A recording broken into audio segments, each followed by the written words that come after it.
Welcome to White Lecture Online. Now let's go take a look at the atmosphere of Mercury in a little bit more detail.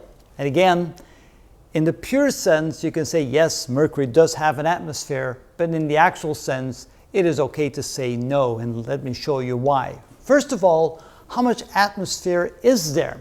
Well, the total amount of mass in Mercury's atmosphere is less than 10,000 kilograms, less than 10 tons. Well, that's almost nothing. Basically, if we were to take the air in Earth, for example, in a gymnasium on any high school, that would be more air or more atmosphere than the entire atmosphere of the planet of Mercury.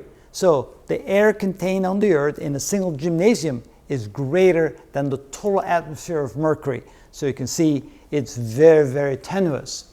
It is sometimes called a surface-bounded exosphere, because it is hard to say where the atmosphere ends and where space starts because there's no real delineation. And in effect, the atmosphere continues for thousands and thousands of kilometers beyond the surface of Mercury. So it's not really what we would call an atmosphere.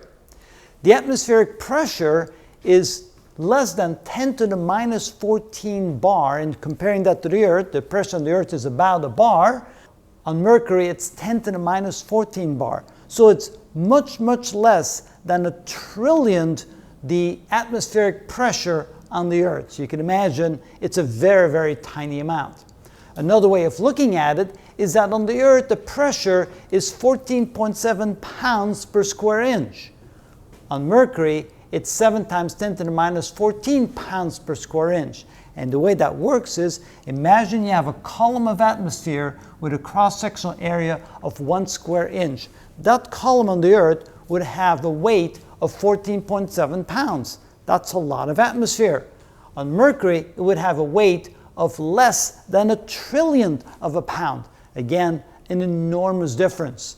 Matter of fact, even the best vacuum pumps that we have on the Earth could not create a vacuum as small as the vacuum condition on the surface of Mercury. Unless you had extremely, extremely specialized pumps, you cannot achieve that kind of vacuum. So most industrial pumps can't do it. Well, even then, we can say, well, Mercury does have a small amount of atmosphere, and what is the consistency of that atmosphere?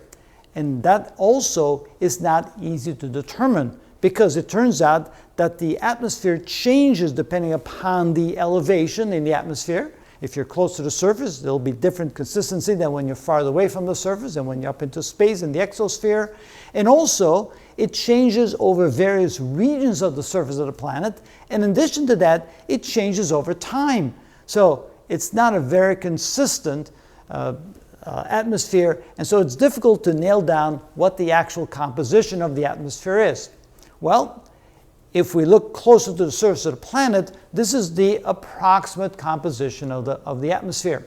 It consists of about 42% oxygen, about 29% sodium, hydrogen 22%, helium 6%, and a small amount of potassium at about 0.5%.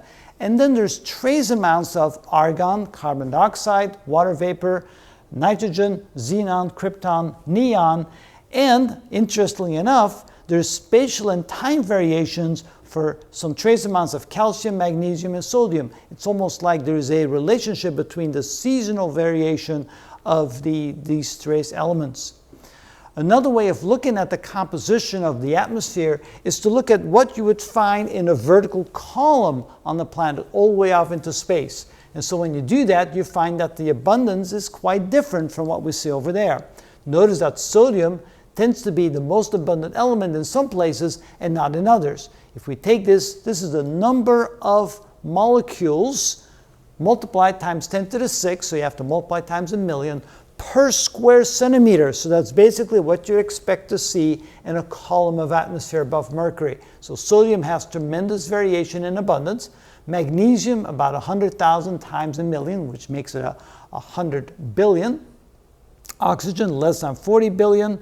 We have hydrogen, that's about 5 billion molecules per square centimeter. Potassium, of course, in much smaller quantities. Calcium, there's a little bit of iron, aluminum, and then we have trace amounts of roughly the same elements that we've seen over there. So again, you can see very tenuous, very small amount of atmosphere, but it is noticeable, and we have been able to detect the various molecules at these various concentrations, depending upon how you want to look at the atmosphere of Mercury. So again, now what we would like to also do is, where did that come from? Where does the oxygen come from, the hydrogen, the helium? Well, it turns out that these two, hydrogen and helium, are basically captured solar wind particles. So the solar winds go streaming out into the solar system from the sun. When they get close to the planet Mercury, the gravitational force can temporarily capture some of the molecules of the solar wind, which is kind of interesting, because therefore the solar wind contributes to the atmosphere, but also contributes to the ripping away of atmospheric molecules because of the forceful, what we would call the forceful impact of the solar wind particles with the atmosphere.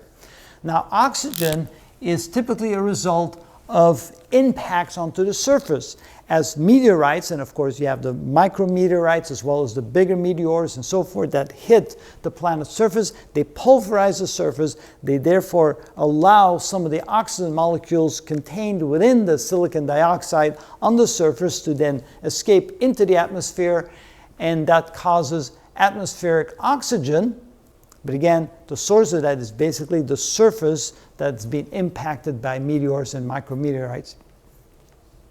We have some sodium and potassium, which are some trace elements of the surface as well, and then of course a lot of these other elements that we would also find on the Earth.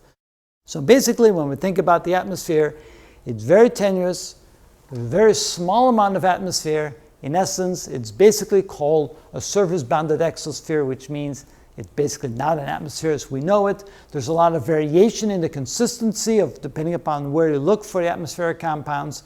We do have near the surface a fairly consistent composition of atmosphere that's seen there, but then if we go look in the atmosphere all the way out to the exosphere, you can see that the composition is actually quite different. We do have a number of trace elements that are recognizable in both cases. That's also found on the Earth. And then we found that there's spatial and time variations, especially in calcium, magnesium, and sodium. So that's the what we'd call the summary of the atmosphere of Mercury.